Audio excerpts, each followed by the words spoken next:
God's grace is unlimited. அவர் அன்புக்கு அளவில்லை, அவர் வல்லமைக்கு அளவில்லை, எல்லாமே எல்லையற்ற விதங்களிலே அது இருக்கிறது. இப்போ கேள்வி என்னன்னா, எல்லாமே அப்படி இருந்தா நம்ம வாழ்க்கையில ஏன் இவ்வளவு வித்தியாசங்கள், நம்ம வாழ்க்கையில ஏன் சில காரியங்கள் அப்படி இல்லை? பொதுவா இந்த ரிலீஜியன்ல போய் இந்த கேள்வியை நீங்க கேட்டீங்கன்னா அவங்க சொல்லுவாங்க, வேற ஒன்றும் இல்லை தம்பி, பாவம் பண்ணிட்ட. நீ என்னைக்கு பரிசுத்தமாய் மாறுகிறாயோ அன்னைக்குத்தான் பரன் எல்லாவற்றையும் உனக்கு தருவார் அப்படின்ட்டு. நாம சில நேரத்தில் என்ன நினைக்கிறோம் அப்படின்னா, ஆண்டவன் எல்லாருக்கும் அளந்து வச்சிருக்காரு. உங்க வாழ்க்கையில எவ்வளவு வேணும் அப்படிங்கிறத கடவுள் தீர்மானிக்கவில்லை, நீங்கள் தான் தீர்மானிக்கிறீர்கள். ஏன் மக்கள் பெற்றுக்கொள்ளாமல் இருக்கிறார்கள்? அந்த அளவுக்கு கேட்கறது இல்லை. எந்த அளவுக்கு கேட்கறீங்களோ, நீ காதால கேட்டனா வாயால கேட்க வேண்டியது வராது. கடவுள் வைத்திருக்கிற காரியங்களை நான் எந்த அளவுக்கு ஆர்வமாய் கேட்க என்னை உட்படுத்துகிறேனோ அந்த அளவுக்கு அந்த வார்த்தை உள்ள போகும், எனக்குள்ள வேலை செய்ய ஆரம்பிக்கும். எனக்குள்ள புரிதலை, எனக்குள் நம்பிக்கையை, எனக்குள் விசுவாசத்தை அது பலப்படுத்தும். அப்போ அந்த அளவு கூடிச்சா இப்ப பெருகிற அளவும் கூட ஆரம்பிச்சு. கடவுள் சொல்றாரு, எனக்கு கொஞ்சம் இன்னும் இடம் கூடப்பா, நான் இன்னும் ஆசீர்வதிக்க விரும்புறேன்னு உங்ககிட்ட அனுமதி கேட்டுக்கிட்டு இருக்கிறாரு. ஒரு விவசாயத்தை நீங்க ஜஸ்ட் லைக் தட் பண்ண முடியுமா? நிலத்துல ஒண்ணுமே வராது. அழகா அந்த நிலத்தை பண்படு, குப்பைகள்லாம் எடுத்து அழகா அதை நீர் பாய்ச்சி கரெக்டா இது பண்ணி விதைய போடுறீங்க, முளை. விதைகளில் வித்தியாசம் இல்லை, ஏன் விளைச்சல்களில் வித்தியாசம் இருக்கிறது? இந்த விளைச்சலை விதை மாத்திரம் தீர்மானிக்கிறதில்லை, இந்த விளைச்சலை நிலங்களும் தீர்மானிக்கிறது.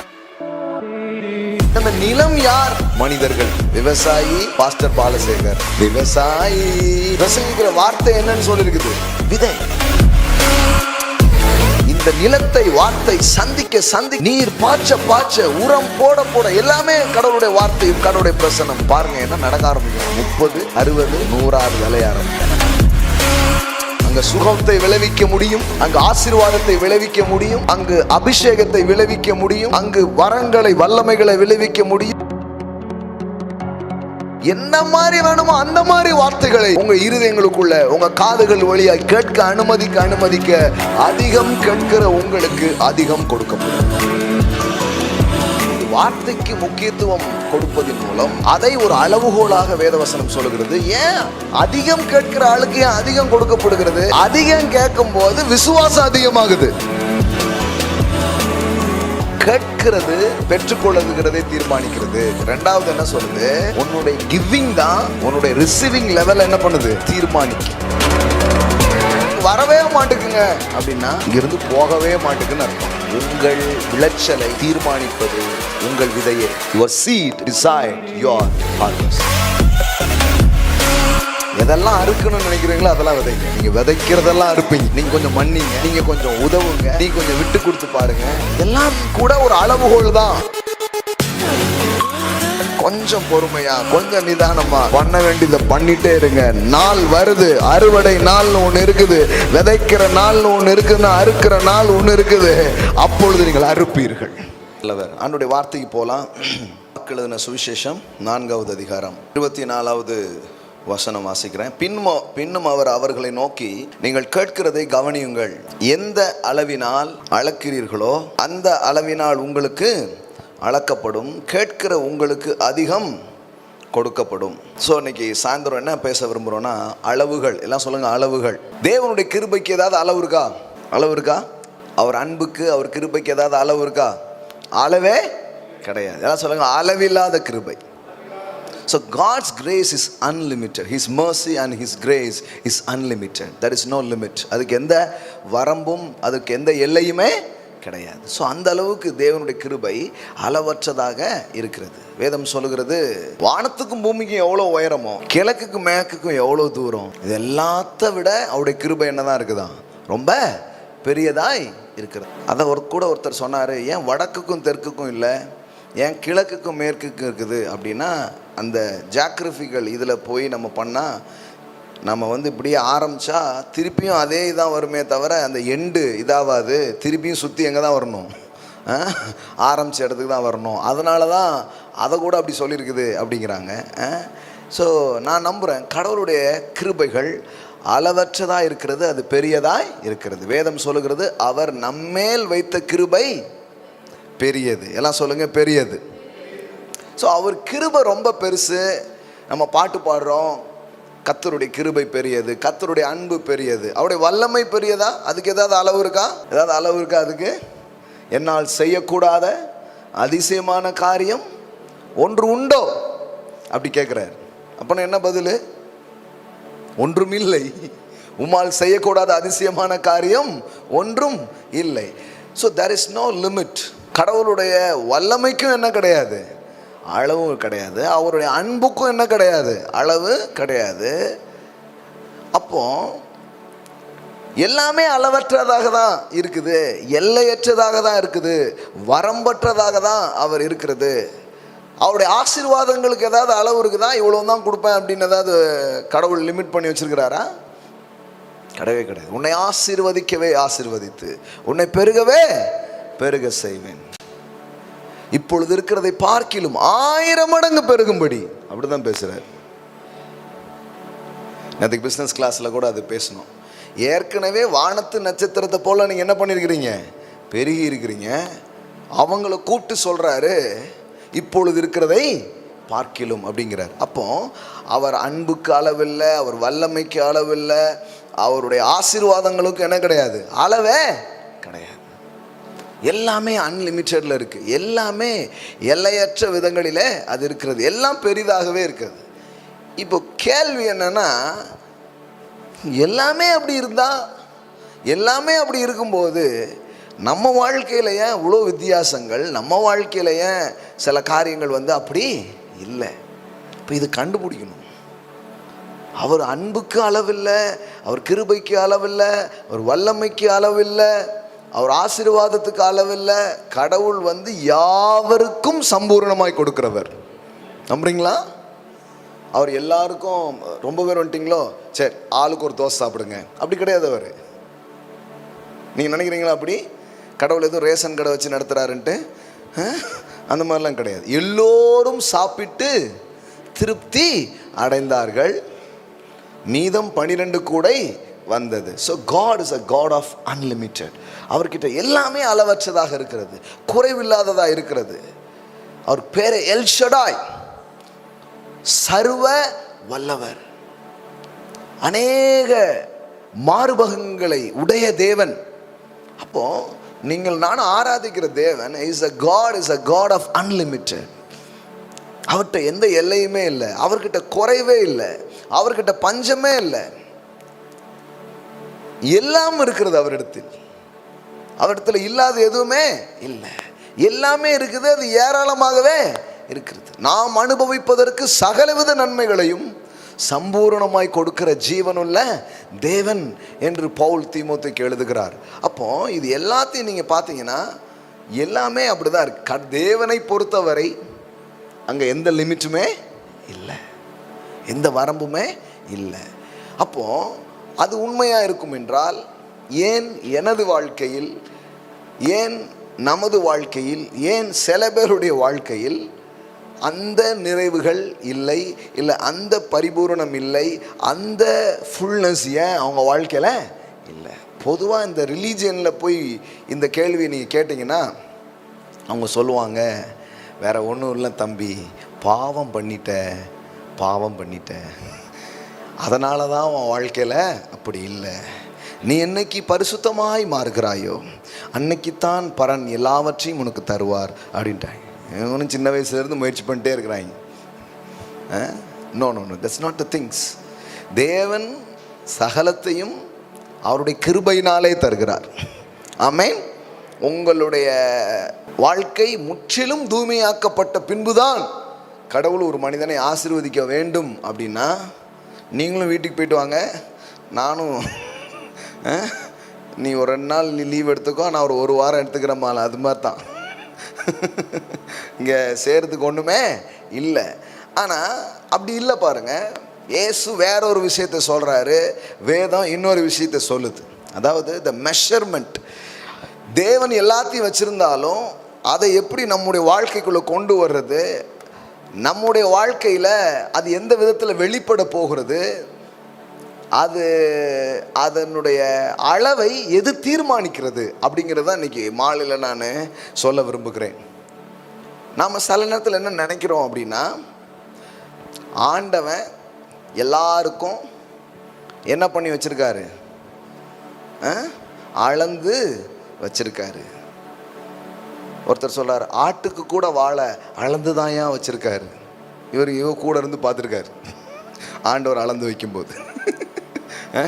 ஆட்டுக்கு கூட வாழை அளந்து தான் வச்சிருக்காரு. விரலுக்கேற்ற வீக்கம் எல்லாமும் சொல்லி வச்சிருக்கிறாங்க பாருங்க. ஆண்டவர் அவனுக்கு என்ன பண்ணுறாரு, ஏதோ அளக்குறாரு அப்படின்னு நம்ம ரொம்ப வருஷமாக அளக்குறோம். நம்ம அளக்குறோன்னே தெரியல. கடவுள் இப்படி எல்லாருக்கும் ஒரு இதை வச்சுறாரு. யார் யாருக்கு எவ்வளவோ அவர் தான் பார்சலை போடுறாரு. இவனுக்கு 1 கிலோ போடு, அவனுக்கு 1 மூட்டை போடு, எப்பா அவனுக்கு ஒரு 100 கிராம் மட்டும் போடு, அவனுக்கு ஒரு லாரி அனுப்பு. இப்படியே கடவுள் ஏதோ பண்ணிட்டு இருக்கிறாரு போல அப்படிங்கிற மாதிரி ஒரு கற்பனையில் தான் மக்கள் என்ன பண்ணுறாங்க, வாழ்கிறாங்க. சிலரை தரித்திரனாகவும் சிலரை செல்வந்தனாகவும் கடவுள் வைக்கிறார் அப்படின்லாம் நினைக்கிறவங்க இருக்கிறாங்க. எப்பவுமே உங்கள் நம்பிக்கை தப்பாயிடுச்சுன்னா உங்கள் வாழ்க்கை தப்பாயிடும். அதனால தான் வேத வசனங்களை கொண்டு உங்கள் நம்பிக்கைகளை, உங்கள் விசுவாசங்களை அழகாக கட்டி எழுப்ப வேண்டும். அப்போ தான் வாழ்க்கை ரொம்ப அழகாக இருக்க ஆரம்பிக்கும். முதல்ல ஒரு விஷயம் கிளியராக இருக்குது. அது என்ன? தேவனிடத்தில் எல்லாம் அளவற்ற விதத்தில் இருக்கிறது. ஆமென். அதில் ஏதாவது டவுட் இருக்கா? டவுட் இருந்தால் கேளுங்க. அவர்கிட்ட ஏதாவது ஜீவன் எப்படி இருக்குது? அவர்கிட்ட அளவற்ற விதத்தில் இருக்கு. Unlimited life, unlimited prosperity, unlimited power, unlimited blessings, unlimited love and grace, unlimited wisdom. தம்முடைய ஞானத்தினால் வானங்களை விரித்தார் என்று வேதம் சொல்லுகிறது. ஸோ எல்லாமே அன்லிமிட்டெடில் இருக்கு. ஆனால் இது இப்படி இருந்தால் மட்டும் இல்லை, இதை எப்படி நான் எடுத்து அனுபவிக்கிறது என் வாழ்க்கையில் அது தெரியணும். அது தெரிஞ்சாதான் வாழ்க்கை பயனுள்ளதாக இருக்க ஆரம்பிக்கும். அப்போ கவனிங்க, அது உண்மை. இன்னொன்று என்ன, தேவன் அந்த அளவற்ற அந்த காரியங்களை அவரவர்களுக்கு அளந்து கொடுக்கிறார் அப்படிங்கிற மாதிரி தான் நம்ம என்ன பண்ணுறோம், சொல்லப்படுகிறது, நம்பப்படுகிறது காலங்காலமாக. ஆனால் உண்மையாக வேதவசனத்தை கவனித்து பார்த்தீங்கன்னா அது அப்படி இல்லை அப்படிங்கிறது தெரியும். அப்போ எப்படி அப்படிங்கிறத உங்களுக்கு காட்ட விரும்புகிறேன், உங்களுக்கு பேச விரும்புகிறேன். இப்போ இயேசு பேசின அந்த வார்த்தையிலிருந்தே நான் ஸ்டார்ட் பண்ண விரும்புகிறேன். மார்க் எழுதின சுவிசேஷம் 4வது அதிகாரம் 24. பின்னும் அவர் அவர்களை நோக்கி, நீங்கள் கேட்கிறதை கவனியுங்கள். இந்த கேட்கிறதுங்கிறது எனக்கு உதவி செய்யுங்கன்னு இப்படி கேட்குறோமே, வாயால் கேட்கறது இல்லை, காதால் கேட்குறது. சரியா? Pay attention to what you here. So என்ன கேட்குறீங்க அது குறித்து ரொம்ப கவனமாக இருங்க. கவனிங்க, நீங்கள் எந்த அளவினால் அளக்கிறீர்களோ அந்த அளவினால் உங்களுக்கு அளக்கப்படும், கேட்கிற உங்களுக்கு அதிகம் கொடுக்கப்படும். அதாவது கடவுள் எல்லையற்றதாய், கடவுள் அளவற்ற விதத்திலே எல்லாவற்றையும் அவர் வைத்திருந்தாலும்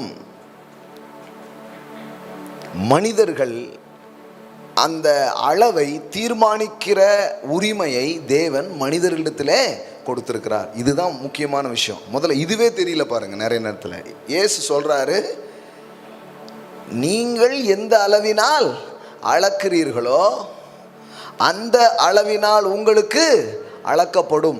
அப்போ எவ்வளோ வேணும் எவ்வளோ வேண்டாம் அப்படிங்கிறத யார் தீர்மானிக்க முடியுமா? மனிதர்கள் தீர்மானிக்க முடியுமா? நீங்கள் தீர்மானிக்க முடியுமா? நீங்கள் யோசித்து பாருங்க. அது எப்படி நம்ம எப்படி தீர்மானிக்க முடியும்? அவராக பார்த்து கொடுத்தா உண்டு, கொடுக்கலன்னா உண்டு. இந்த மாதம் கொடுத்தாரு, அடுத்த மாதம் எப்படின்னு தெரில, போன மாதம் கொடுக்கல, இந்த மாதம் தருவார்னு நினைக்கிறேன். இப்படி போகிறது கிடையாது. That's not life. நிறைய பேர் அப்படி தான் நினச்சிட்டு வாழ்க்கை என்ன பண்ணுறாங்க, வாழ்கிறாங்க. ஆனால் வேதவசனம் தெளிவாக சொல்லுகிறது, எந்த அளவினால் அளக்கிறீர்களோ அந்த அளவினால் உங்களுக்கு அளக்கப்படும். ஸோ மெஷர்மெண்ட்டுங்கிறது அளவை தீர்மானிக்கக்கூடிய அந்த உரிமையை தேவன் உங்களிடத்திலும் என்னிடத்திலும் கொடுத்திருக்கிறார். ஆமென். இதை கொஞ்சம் இன்னும் ஆழமாக உங்களுக்கு காட்டும்போது உங்களுக்கு நல்லா புரிய ஆரம்பிக்கும் பாருங்க. ஏன்னா நிறைய தவறான நம்பிக்கைகளில் மக்கள் இருக்கிறதுனால நானும் பார்க்குறேன், வாழ்க்கையில் சிலர் அங்கேயே தான் இருக்கிறாங்க, எங்கேயுமே போல. இன்னும் சொல்ல போனால் சிலர் ரொம்ப பின்னாடி போயிடுறாங்க. ஏன்? சில காரியத்தை தெளிவாய் புரிந்து கொள்ளணும். நான் சொல்கிற இந்த காரியத்தை நீங்கள் எதனோடு வேண்டுமானாலும் சம்பந்தப்படுத்தலாம். சுகம், அபிஷேகம், செழிப்பு, வரங்கள், வாட்எவர் பி, எல்லாமே தேவனிடத்தில் இருக்கு. ஆமென். எல்லாமே தேவனிடத்தில் இருக்கு மட்டும் இல்லை, எல்லாத்தையும் அனுபவிக்கக்கூடிய ஒரு உரிமையை, ஒரு ஸ்லாக்கியத்தை தேவன் ஒவ்வொருவருக்கும் கொடுத்திருக்கிறார். ஆமென். அப்போ சில சொல்லுவாங்க, அதாவது அவர் எவ்வளோ செய்யணும்னு நினைக்கிறாரோ செய்யட்டுங்க அப்படிங்கிறாங்க. அப்படி கிடையாது, அப்படி கிடையாது. அவர் என்ன சொல்றாருன்னா, இங்க பார்ப்பா, நீங்கள் கேட்கிறதை கவனியுங்கள், எந்த அளவினால் அளக்கிறீர்களோ அந்த அளவினால் உங்களுக்கு அளக்கப்படும், கேட்கிற உங்களுக்கு அதிகம் கொடுக்கப்படும். அப்போ என்ன சொல்றாரு இங்க பாரு, கடவுள் எல்லாம் எல்லையற்றதா வச்சிருக்கலாம். ஆனால் இப்போ நான் போதிக்க போறேன், இப்போ நான் கற்றுத்தர போறேன், இப்போ நான் டீச் பண்ண போறேன், இப்போ நான் பிரசங்கிக்க போறேன். கேட்டுக்கிட்டு இருக்கிறீங்க. இப்போ கேட்கிற நபர்கள் எந்த அளவில் அதை கேட்குறாங்களோ அந்த அளவில் பெற போறாங்க. நீங்கள் கேட்கிறதை கவனியுங்கள், எந்த அளவினால் அளக்கிறீர்களோ அந்த அளவினால் உங்களுக்கு அளக்கப்படும், கேட்கிற உங்களுக்கு அதிகம் கொடுக்கப்படும். ஆமென். இப்போ இந்த மாதிரி ஒரு சத்தியம் இருக்கு, இந்த மாதிரி ஒரு வாழ்க்கை இருக்கு, இந்த மாதிரி ஒரு நன்மைகள் இருக்கு, அது இருக்கு, எல்லாருக்கும் தான் கடவுள் வச்சிருக்காரு. ஆனால் ஒரு ஆள் கொஞ்சம் அது என்னன்னு நான் கேட்கணும், அது என்னன்னு நான் புரிஞ்சுக்கணும், அது என்னன்னு நான் தெரிஞ்சுக்கணுங்கிறதுல எவ்வளவு ஸ்டாண்ட் அவர் எடுத்து வைக்கிறாரு, எவ்வளவு கவனத்தை அவர் கொடுக்கலான்னு நினைக்கிறாரோ அதை பொறுத்து அது ரிலீஸ் ஆக ஆரம்பிக்குது. அப்போ உங்க வாழ்க்கையில எவ்வளோ வேணும் அப்படிங்கிறத கடவுள் தீர்மானிக்கவில்லை, நீங்கள் தான் தீர்மானிக்கிறீர்கள். கேட்கிற உங்களுக்கு அதிகம் கொடுக்கப்படும். அப்போ இப்போ இந்த தொழிலில் வெற்றி பெறாங்க, இன்னும் நிறைய பேர் நல்லா வர்றாங்க. என்ன நடக்குதுன்னா, கொஞ்சம் உட்காந்து கேட்குறாங்க, உட்காந்து கற்றுக்குறாங்க, உட்காந்து புரிஞ்சுக்கிறாங்க. நிறைய பேருக்கு பாருங்க, மற்ற எல்லாத்துக்கும் நேரம் இருக்கும், இதுக்கு மட்டும் நேரம் இருக்குது. அப்படி ஒரு விஷயமே கிடையாது. கடவுள் வைத்திருக்கிற சத்தியத்தை, கடவுள் வைத்திருக்கிற காரியங்களை நான் எந்த அளவுக்கு ஆர்வமாய் கேட்க என்னை உட்படுத்துகிறேனோ அந்த அளவுக்கு அந்த வார்த்தை உள்ளே போகும், எனக்குள்ள வேலை செய்ய ஆரம்பிக்கும். எனக்குள்ள புரிதலை, எனக்குள் நம்பிக்கையை, எனக்குள் விசுவாசத்தை அது பலப்படுத்தும். அப்போ அந்த அளவு கூடிச்சா இப்போ பெருகிற அளவும் கூட ஆரம்பிச்சிட்டோம். ஆமென். இப்போ நான் சொல்றது வெறும் பண விஷயங்களுக்காக மட்டும் நான் சொல்லலை, நான் சொல்றது எல்லா ஒரு காரியத்துக்காகவும் சொல்றேன். கேட்கிற உங்களுக்கு அதிகம் கொடுக்கப்படும். ஆமென். இயேசு தான் இதை போதிக்கிறாரு, இயேசு தான் போதிக்கிறாரு. என்ன சொல்றாரு? கடவுளுடைய ராஜ்யம் எப்படிப்பட்டது, how kingdoms works, ராஜ்யம் எப்படி வேலை செய்யுது, ராஜ்யம் எப்படி வேலை செய்யுதுங்கிறது தான் இந்த மார்க் 4ஆம் அதிகாரத்தில் என்ன பண்றாரு? போதிக்கிறார். இந்த ராஜ்யம் எப்படிப்பட்டது, இந்த ராஜ்யத்தின் காரியங்கள் எப்படிப்பட்டதா இருக்கிறது, இதை பேசுறாரு. இதை நிறைய ஊமைகள், கதைகள் அது மூலமா சொல்றாரு. அதுல ஒரு கதை தான், விதைக்க ஒருவன் விதைக்க புறப்பட்டான். அவன் போய் என்ன பண்றான்? விதைக்கிறான். எதை விதைக்கிறான்? கடவுளுடைய வார்த்தையை அவன் விதைக்கிறான். ஆனா விதை முழுமையானதாக தான் இருக்கிறது, விதையில எந்த பிரச்சனையுமே இல்லை. ஆனா கவனிச்சு பார்த்தீங்கன்னா பலன்களில் வித்தியாசம் இருக்கிறது.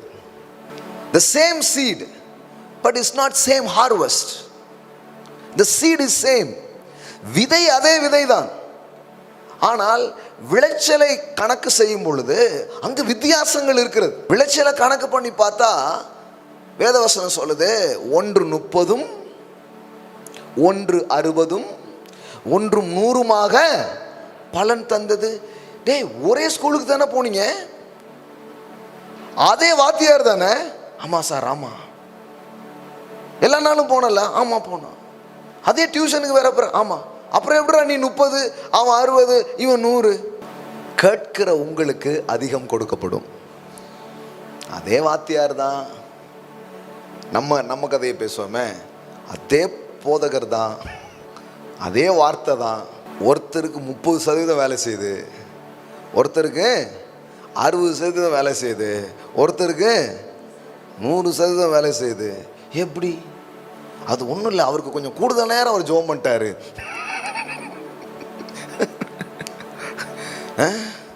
அது ஒன்றும் இல்லை, ஏதோ ஒன்று ஸ்பெஷலாக அவருக்கு இவர் கொடுத்துட்டாரு அப்படின்னா எப்படி இருக்கும்? அப்படி கிடையாது. இங்கே இப்போ நீங்கள் வரீங்கன்னா இங்கே எல்லாரும் நல்லா இருக்கணுங்கிறதுல மாத்திரமே எதிர்பார்ப்பும் நம்பிக்கையும் இருக்குது. அதில் எந்த மாற்றமுமே கிடையாது. ஒருத்தர் கூட ஒரு மாதிரி இருக்கக்கூடாது, எல்லாருமே நல்லா இருக்கணும். ஒவ்வொருத்தரும் நல்ல வீடுகளை வாங்கணும், நல்ல வேலைகளை செய்யணும், நல்ல வாகனங்களை வாங்கணும், நல்ல ஒரு குடும்ப வாழ்க்கை வாழணும், பொருளாதாரத்தில் செழிக்கணும், உறவுகள் சொந்தங்கள் மத்தியில் மதிப்பாக இருக்கணும், 4 பேருக்கு கொடுக்குற மாதிரி என்ன பண்ணணும், வாழணும். இதுதான் பேசிக்கிட்டே இருக்கிறோம். இது யார் அப்படி வாழ்ந்தாலும் அதை குறித்து என்ன இருக்குது, ரொம்ப சந்தோஷம் இருக்குது. அப்படி யாராவது ஒரு பிள்ளைங்க வரும்போது அதை இன்னும் அப்ரிஷியேட் பண்ணுறோம், ரொம்ப ஹாப்பியாக இருக்குது. அப்போது நீங்கள் யோசித்து பாருங்கள், விதைகளில் வித்தியாசம் இல்லை, ஏன் விளைச்சல்களில் வித்தியாசம் இருக்கிறது? ஏனென்றால் இந்த விளைச்சலை விதை மாத்திரம் தீர்மானிக்கிறதில்லை, இந்த விளைச்சலை நிலங்களும் தீர்மானிக்கிறது. சிலது 30 மடங்கு கொடுக்குது, சிலது 60 மடங்கு கொடுக்குது, சிலது 100 மடங்கு கொடுக்குது. இந்த மடங்கை இந்த நிலங்கள் தான் தீர்மானிக்கிறது. அந்த நிலம் யார்? மனிதர்கள். தேவனுடைய வார்த்தை. விவசாயி பாஸ்டர் பாலசேகர். விவசாயி விவசாயி கடவுள் என்னும் முதலாளி கண்ட விவசாயி விவசாயி. அப்போ விவசாயி வந்து விதைக்கிறவன் என்னன்னு சொல்லியிருக்குது, பிரசங்கிக்கிறவன் என்னன்னு சொல்லியிருக்குது, விவசாயி. பிரசங்கிக்கிற வார்த்தை என்னன்னு சொல்லியிருக்குது. நிலங்கள் யாரு? ஆட்கள், நபர்கள். இப்போ பாருங்க, எனக்கு முன்னாடி நிறைய லேண்டு உட்கார்ந்துருக்கு, எனக்கு லேண்டே இல்லைங்க. நான் சொல்ல நீங்களே ஒரு லேண்டு தான், அது முதல்ல புரிஞ்சுக்கோங்க. அப்புறம் லேண்டா நீங்க வாங்க ஆரம்பிச்சிருவீங்க. ஆமே. நிறைய பேர் சொல்றாங்க, கர்த்தர் எனக்கு ஒரு இடத்தை கொடுத்தாராயா அப்படிங்க. கர்த்தர் இடத்தை விட பெரிய இதயத்தை கொடுத்திருக்கிறார், அதில் மட்டும் ஒழுங்கா விதைச்சிங்கன்னா அறுவடைன்னு பண்ணிக்கிட்டே இருக்க ஆரம்பிச்சிடுவீங்க. ஆமே. ஒரு சொல்ல, ஆதாமுக்கு ஏதேன் தோட்டத்தை கொடுத்தாரியா, எனக்கு ஒன்றுமே கொடுக்கலையா அப்படிங்கிறாங்க. அதை உங்கள் தாத்தாட்ட தான் கேட்கணும், கொடுத்ததை ஏன் அப்படி இஷ்டத்துக்கு கொடுத்தேரு அப்படின்ட்டு. ஆனால் ஒன்றும் கவலைப்படாதீங்க, ஆண்டவர் பார்த்தார், இவனுக்கு வெளியில் வச்சு கொடுத்தா இவன் ஏமாந்துருதான், அதனால் இருதயத்தையே ஒரு தோட்டம் மாதிரி ஆக்கிட்டா ஏமாறவே மாட்டான் அப்படின்னு சொல்லிட்டு தான் உங்கள் உள்ளங்கள் தோட்டங்களாக மாற்றப்படுகிறது. உங்களுடைய இருதயத்தை போல சிறந்த நிலம் எதுவும் இல்லை. ஆமேன்.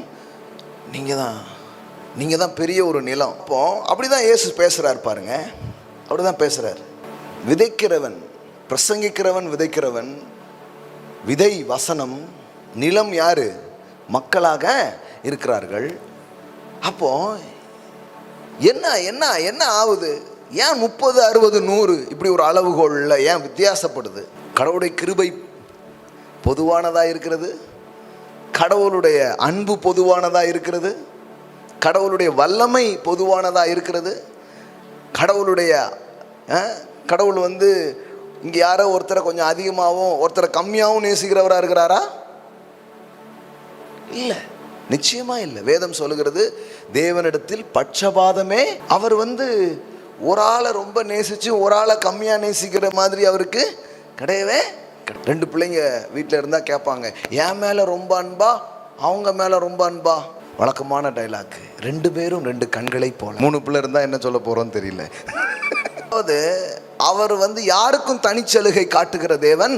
அப்போ என்னதான் இது? கரெக்டாக போச்சுக்கோங்க, நான் சொல்கிறத அப்படியே லைன் பை லையாக புரிஞ்சு அப்படியே ஏற்றிக்கோங்க. இன்னைக்கு தேவனிடத்தில் பட்சபாதமே கிடையாது. அவர் ஒரு ஆளை பார்த்துலாம் அவர் செய்ய மாட்டார். சில சொல்லுவாங்களே, அதான் பட்சபாதமே இல்லை நடத்தினா, இந்த ஆள் பார்த்துலாம் அவர் செய்கிறது கிடையாது. நீ வா, நீ நம்ம தெரிஞ்ச பையன் அவனுக்கு கொடுத்துரு, நீ போயிட்டு வா இப்படிங்கிறது கடவுள்கிட்ட கிடையாது. அவர் எந்த நேரத்தையும் பார்க்கல, அவர் நீங்கள் எந்த ஊர், எந்த பின்னணி, நீங்கள் என்ன இது அதெல்லாம் பார்க்கவே இல்லை. அவரிடத்தில் பட்சபாதம் இல்லை. அப்போ என்னதான் இது? கரெக்டாக தெரிஞ்சுக்கோங்க. இது தெரிஞ்சாதான் நம்முடைய ரெஸ்பான்சிபிலிட்டி என்னங்கிறது நமக்கு தெரியும். மக்கள் வாழ்க்கையில் ப்ரிவிலேஜுக்காக மட்டுமே ஆசைப்படுறாங்க. ஆனால் அவங்களுக்கு தெரிய மாட்டுக்கு ஒரு ரெஸ்பான்சிபிலிட்டி எந்த அளவுக்கு வாழ்க்கையில் பெறுகிறதோ அந்த அளவுக்கு தான் ப்ரிவிலேஜ் வாழ்க்கையில் வர ஆரம்பிக்கும். ஆமென். Without a responsibility no privilege. என்னன்னு கொஞ்சம் புரிஞ்சுக்கிட்டா 30 இருக்கிறது 60 ஆகிறதுக்கு வாய்ப்பு இருக்கு, 60 இருக்கிறது 100 ஆகிறதுக்கு வாய்ப்பு இருக்குது, 100 இருக்கிறது 1000 ஆகிறதுக்கும் வாய்ப்பு இருக்கு, 1000 இருக்கிறது கோடி ஆகிறதுக்கும் வாய்ப்பு இருக்கு, கோடியா இருக்கிறது எல்லையற்றதுங்கிறதுக்கு நிலையை நோக்கி போறதுக்கும் வாய்ப்பு இருக்கிறது. ஆமென். ஆண்டவர் அப்படிப்பட்ட ஆண்டவராக தான் இருக்கிறார். ஆமென். இன்னைக்கு நான் பேசுற இந்த இது யாருக்கு வேணாலும் பொருந்தும். இவருக்கு பொருந்துமாங்க? பொருந்தும். அந்த ஆளுக்கு பொருந்தும், யாருக்கு வேணாலும் பொருந்தும். ஏன்னா தேவனுடைய சுவிசேஷம் ஆளுக்கு ஒரு சுவிசேஷம் கிடையாது, அது எல்லாருக்கும் எல்லாருக்குள்ளேயும் அது பேலன்ஸ் செய்யக்கூடிய சுவிசேஷமாய் அது இருக்கிறது. அப்போ கவனிங்க, ஆண்டவர் ஆபிரகாமை கூப்பிட்டு சொல்றாரு, இந்த மணலெல்லாம் கொஞ்சம் எண்ணு அப்படிங்கிறாரு. இந்த கடல் கரை அளவு மணல் நிறைஞ்சு கிடக்கு, இது எப்படி என்ன முடியும்? இந்த வானத்து நட்சத்திரங்கள்லாம் கொஞ்சம் எண்ணு அப்படிங்கிறாரு, அதை எப்படி என்ன முடியும்? கடவுள் சொல்றாரு, என்ன முடியாதுல்ல, என் ஆசீர்வாதங்களும் உன் வாழ்க்கையில் எண்ண முடியாததா இருக்கும், இவ்வனமாய் உன் சந்ததிகள் இருக்கும் அப்படின்ட்டார். ஆமென். என்ன மாதிரி ஒரு தேவனை வச்சிருக்கீங்க நீங்க? அதே ஆபிரகாமின் தேவன் இன்னைக்கு உங்களுடைய தேவனாக இருக்கிறார், அதே ஈசாக்கின் தேவன், அதே யாக்கோபின் தேவன் இன்றைக்கு உங்களுடைய தேவனா என்னுடைய தேவனாய் அவர் இருக்கிறார். அப்போ கடவுளுடைய மனசு இவ்வளவு பறந்ததாக, கடவுளுடைய மனசு இவ்வளவு விசாலமானதாக, இவ்வளவு விரிந்ததாக இருக்கும்போது வாழ்க்கையும் குறைந்ததா இருக்குது. அப்போ அது என்னன்னு கண்டுபிடிக்கணும், தீர்வை நோக்கி பயணம் பண்ண ஆரம்பிக்கணும், அப்பந்தான் காரியங்கள் நடக்க ஆரம்பிக்கும். ஸோ முதல் நீங்கள் புரிந்து கொள்ள வேண்டிய முதல் விஷயம், தேவன் எல்லையற்றவராக இருக்கிறார். The God is a God of unlimited. அவர்கிட்ட எந்த அளவுமே கிடையாது. ரெண்டாவது, இவர்களுக்கு இதுதான் என்று கடவுள் எந்த அளவீடுகளையும் வைக்கவே இல்லை. Second things. மூணாவது நல்லா தெரிஞ்சுக்கோங்க, இந்த அளவுகளை தீர்மானிக்கக்கூடிய பொறுப்பும் உரிமையையும் தேவன் மனிதர்களுக்கு தான் கொடுத்திருக்கிறார். ஆமென். சரி, எப்படி இதில் நாம் முன்னேறி செல்ல முடியும் அப்படிங்கிறத பார்க்கலாம். கவனிங்க, இதில் ஒரு விஷயம் சொல்கிறாரு. என்ன சொல்கிறாரு? விதை, நிலம், மனிதர்கள். அதாவது விதைக்கிறவன் ஒருவன் இருக்கிறான், பிரசங்கிக்கிறவன், அடுத்தது விதை வார்த்தை, நிலம் யார்? மனிதர்கள். ஆனால் எல்லாத்தையும் அந்த விதை தான் விதைக்கப்படுகிறது.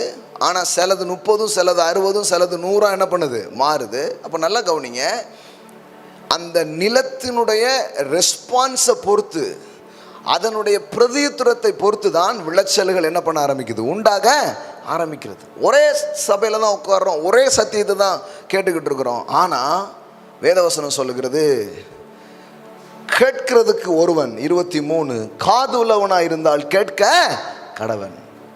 இப்படிதான் உட்காந்துருப்பாங்க, ஊர்லாம்பட்ட நினைவுகள் ஓடிக்கிட்டு இருக்கும். இப்படிதான் உட்காந்துட்டு இருப்பாங்க, வேற என்னெல்லாமோ மண்டைகளை ஓடிக்கிட்டு இருக்கும். அப்போ இன்னும் உள்ள என்ன பண்ணல, அந்த அளவுக்கு போகலை. சிலர் ரொம்ப அதை அழகாக கவனிக்கிறாங்க, சிலர் அழகாக அதை எழுதுறாங்க, சிலர் அதை ஆமாம் ஏதோ ஒன்று சொன்னார், திருப்பியும் போய் வீட்டில் போய் கொஞ்சம் அது என்னன்னு கொஞ்சம் கேட்டு பார்ப்போமே அப்படின்னு திரும்பவும் ஒரு முறை வீட்டில் போய் என்ன பண்ணுறாங்க? கேட்குறாங்க. ஆமாம், வீட்டில் கேட்டால் இன்றைக்கி கேட்டால் மட்டும் போதுமா? நமக்கு சும்மாவே மறந்து போகுது, தினமும் கொஞ்சம் கேட்போம் அப்படின்னு கேட்குறாங்க. நான் சொல்கிறேன், இப்படி அதிகம் கேட்கிற உங்களுக்கு அதிகம் கொடுக்கப்படும். கடவுள்கிட்ட பட்சபாதம் இல்லை, கடவுளுடைய வார்த்தையில் எந்த பட்சபாதமும் இல்லை. ஆனால் கேட்கிற நான் அந்த அளவை தீர்மானிக்கிறேன். அதிகம் கேட்கிற உங்களுக்கு அதிகம் கொடுக்கப்படும். நான் சொல்கிறேன் பாருங்கள், நான் ஒன்றும் பெருசாக பண்ணலை, ஆனால் பெருசுன்னு தெரியாமலே நான் ஒன்று பண்ணிகிட்டு இருந்தேன். அது என்னன்னா, தேவனுடைய மாறாத வார்த்தைகளை என் வாழ்க்கையில் திரும்ப திரும்ப திரும்ப கேட்டுக்கிட்டே இருந்தேன். நான் காலை மாலை இரவு எவ்வளோ நேரம் எனக்கு கிடச்சிச்சோ, என் வாழ்க்கையில் ஒன்றுமே இல்லாத நேரங்களில் கூட அதை கேட்டுக்கிட்டே இருப்பேன். இன்றைக்கி பார்க்குறேன், அந்த கேட்டதெல்லாம் 30, 60, 100 மாறி பலனாக மாறி. ஏன்னா நான் கேட்குற அந்த வார்த்தை இது சூத்த விதை கிடையாது, இல்லை தீஞ்ச விதை கிடையாது. போட்டா முளைக்கும், போட்டா முளைக்கும். ஆமென். வெறுமனே திரும்பாத வார்த்தைகள், அனுப்பின காரியம் ஆகும்படி வாய்க்கும் என்று சொல்லப்படுகிற வார்த்தைகள். அப்போ நான் புரிஞ்சுக்கிட்டேன், தேவனுடைய வார்த்தை வல்லமை உள்ளது, அது ஒரு நாளும் தோக்காது. அந்த தோற்காத வார்த்தையை என் இருதயத்தில், என் மனதில், என் சிந்தனையில் நான் கொண்டு வருவதற்கு நான் முற்படும்படியாய் என்னை அர்ப்பணித்தால் போதும். இதெல்லாம் அர்ப்பணிச்சு பண்ணன்னு கூட சொல்ல முடியாது, ஆசையாக பண்ணிட்டு இருந்தேன். இப்படி அர்ப்பணிப்புனா சில நேரம் என்ன ஆகிடுதுன்னா, விருப்பம் இல்லாட்டினாலும் பண்ணுவோமேன்னு பண்ணுறதுக்கு தான் அர்ப்பணிப்பு. ஆனால் இது அர்ப்பணிப்பையும் தாண்டி ரொம்ப விரும்பி பண்ணிக்கிட்டே இருந்தோம். பண்ண பண்ண கேட்க கேட்க உள்ள போக போக போக கேட்குறாங்க, என்னங்க உங்களுக்கு மட்டும் இப்படி ஆயிருக்குது, என்னெல்லாமோ நடக்குது, ஒரு நாளும் வேற மாதிரி இருக்குது அப்படின்னா நான் சொல்கிறேன், தேவனிடத்தில் பட்சபாதமே இல்லை. ஆமே. இது எந்த பாஸ்டருக்கும் சாத்தியம். ஆனால் என்னென்னா, அது என்னன்னு உட்காந்து கேட்க மட்டும் மாட்டாங்க. எங்களுக்கு எங்கள் ஊழியத்துக்கு சப்போர்ட் பண்ணுவீங்களா, நீங்கள் நிறைய வச்சுருக்கீங்களாமே அப்படிம்பாங்க. நான் சொல்கிறேன், உங்கள் ஊழியத்துக்கு நான் பண்ணுற பெரிய சப்போர்ட்டு வந்து உட்காந்து இதை கேளுங்க, போதிக்கிறேன். ஆமேன். இல்லைன்னா ஒரு பென் டிரைவ் உட்காந்து ரெக்கார்ட் பண்ணி தரேன், அதை உட்காந்து கேளுங்க. அதுதான் பெரிய சப்போர்ட். அந்த சப்போர்ட் மட்டும் கிடச்சிருச்சுன்னா நீங்கள் ஊருக்கே சப்போர்ட் பண்ணுற ஆளாகிடுவீங்க. ஆமேன். ஏன்னா நான் அதுதான் பண்ணேன். யாராவது தருவாங்களா, யாராவது நமக்கு கொடுப்பாங்களா, எங்கிருந்து ஏதாவது கிடைக்குமா, அதை பண்ணால் அப்படி வந்துடுமா, இதை பண்ண இதெல்லாம் இந்த மனதெல்லாம் மாற்றி கடவுள் ஒன்றை புரிய வச்சார். என் வார்த்தை வல்லமை உள்ளது, நானும் என் வார்த்தையும் ஒன்று. நீ வார்த்தையால் நிரம்புகிறாய் என்றால் என்னால் நிரம்புறன்னு அர்த்தம். ஆதியிலே வார்த்தை இருந்தது, அந்த வார்த்தை தேவனிடத்தில் இருந்தது, அந்த வார்த்தை தேவனாய் இருந்தது. The word and God is same. வார்த்தை வேற, தேவன் வேற கிடையாது. தேவனும் வார்த்தையும் ஒன்று. தேவனால நிரம்பணும், நிரப்புங்க ஆண்டவரே அப்படின்னு. வார்த்தையால நிரம்புனீங்கன்னா தேவனால நிரம்புறீங்கன்னு அர்த்தம். வேதவசனம் சொல்லுகிறது, கிறிஸ்துவின் இந்த வசனங்கள், இந்த வார்த்தைகள் சம்பூரணமாய் உங்களுக்குள் வாசமாயிருப்பதாக. ஒரு ஆள் தான் வாசமா இருக்க முடியும், ஒரு ஆள் தான் தங்கி இருக்க முடியும். ஆனால் வேதவசனம் சொல்லுது, அந்த வசனங்கள் உங்களுக்குள் சம்பூரணமாய் வாசம் பண்ணுவதாக. அப்போ நீங்க யோசித்து பாருங்க, இது அலோ பண்ண அதிகம் கேட்கிற எனக்கு அதிகம் கொடுக்கப்படும். So discipline your self. உங்கள் வாழ்க்கையை வார்த்தையை கேட்க ஒரு தீவிரமான மனிதர்களாய் உங்களை நீங்கள் ஆக்கிக்கொள்ளும் போது நான் சொல்கிறேன், எல்லா காரியமும் உங்கள் வாழ்க்கையில் நடக்க ஆரம்பிக்கும். பாருங்கள், கொலோசியர் 3:16, கிறிஸ்துவின் வசனம், எல்லாம் சொல்லுவாங்க, கிறிஸ்துவின் வசனம் உங்களுக்குள்ளே சகல ஞானத்தோடும் பரிபூரணமாக வாசமாக இருப்பதாக. எவ்வளோ அற்புதமான வார்த்தை. சகல ஞானத்தோடும் பரிபூர்ணமாக வாசமாயிருப்பதாக. Let the spoken word of Christ, how is it home within you? என்ன வார்த்தை பாருங்க, dwelling in your heart and mind. பா, உங்க மனசுலையும் உங்க இருதயத்திலையும் அது என்ன பண்ணிருக்கட்டும், வாழட்டும். வார்த்தை வாழும்படியாய் கொடுங்க. அதுக்கு இடமளிச்சு பாருங்க. அதிகம் கேட்கிற உங்களுக்கு அதிகம் கொடுக்கப்படும். இப்போ சும்மா நினைக்கிறீங்களா? நிறைய பேர் இது சும்மா வேடிக்கையாக வச்சுருக்காங்க, விளையாட்டாக வச்சுருக்காங்க, அதனால ஒன்று அப்படியே இருக்கு. இது குறித்து serious, it's a serious business. இது சும்மா ஏதோ ஜஸ்ட் லைக் தட் அப்படி கிடையாது. ஒரு விவசாயத்தை நீங்கள் ஜஸ்ட் லைக் தட் பண்ண முடியுமா? நிலத்தில் ஒன்றுமே வராது. அழகாக அந்த நிலத்தை பண்படுத்தி குப்பைகள்லாம் எடுத்து எல்லாம் இது பண்ணி அழகாக அதை நீர் பாய்ச்சி கரெக்டாக இது பண்ணி விதையை போடுறீங்க, முளையுது. உங்கள் இருதயமும் அப்படி தான். ஆமென். Your heart is like a land. ஒரு நிலம் போல இருக்கிறது. இந்த நிலத்தை வார்த்தை சந்திக்க சந்திக்க சந்திக்க, நீர் பாய்ச்ச உரம் போட எல்லாமே கடவுளுடைய வார்த்தையும் கடவுளுடைய பிரசன்னமும். அப்போ பாருங்கள் என்ன நடக்க ஆரம்பிக்கும். 30, 60, 100 விளைய ஆரம்பிச்சிட்டோம். ஆமே.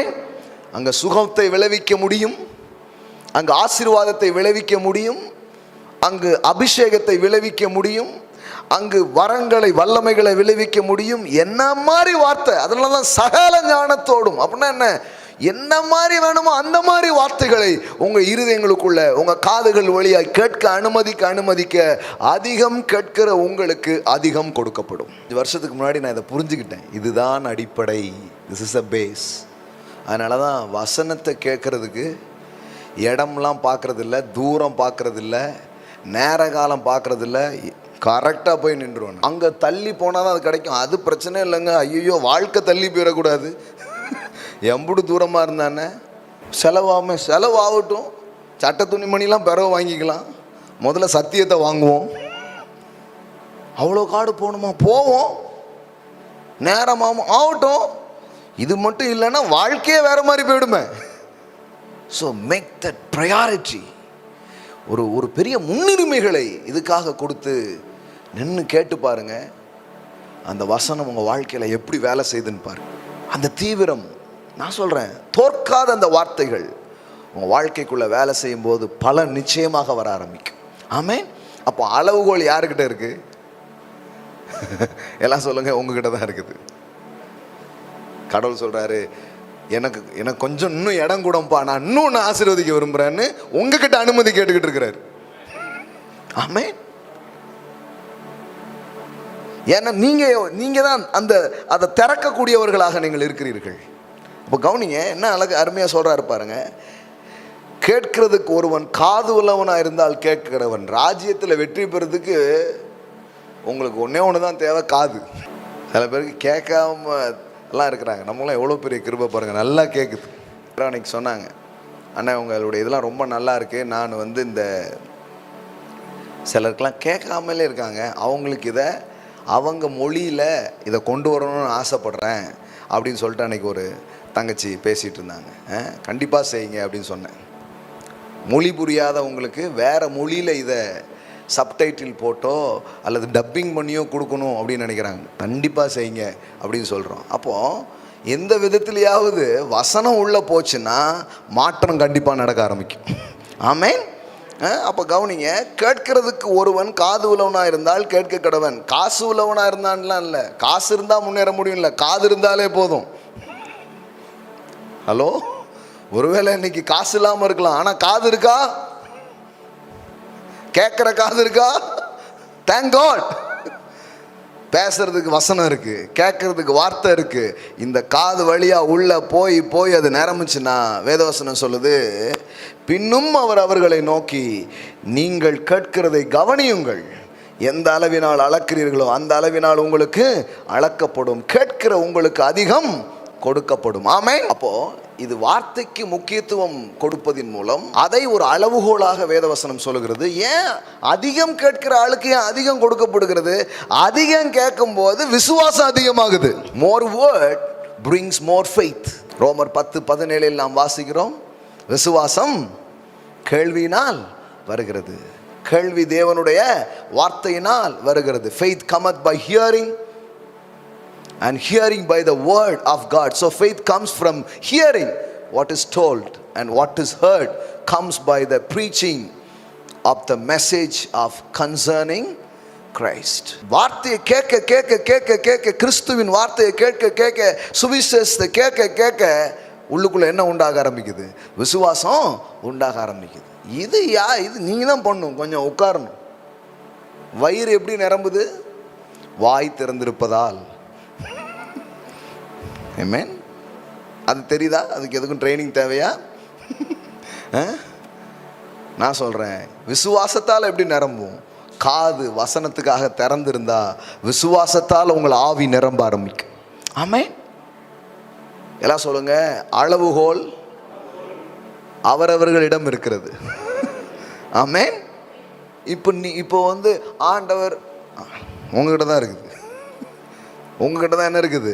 மெஷர்மெண்ட்டே இருக்குது. அப்போ கேட்கிற காரியத்தை பொறுத்து பெற்றுக்கொள்ளுகிற காரியங்கள் தீர்மானிக்கப்படுகிறது. எல்லாம் சொல்லுங்க, கேட்கிறதை பொறுத்தே பெற்றுக்கொள்ளுதல் தீர்மானிக்கப்படுகிறது. ஏன் மக்கள் பெற்றுக்கொள்ளாமல் இருக்கிறார்கள்?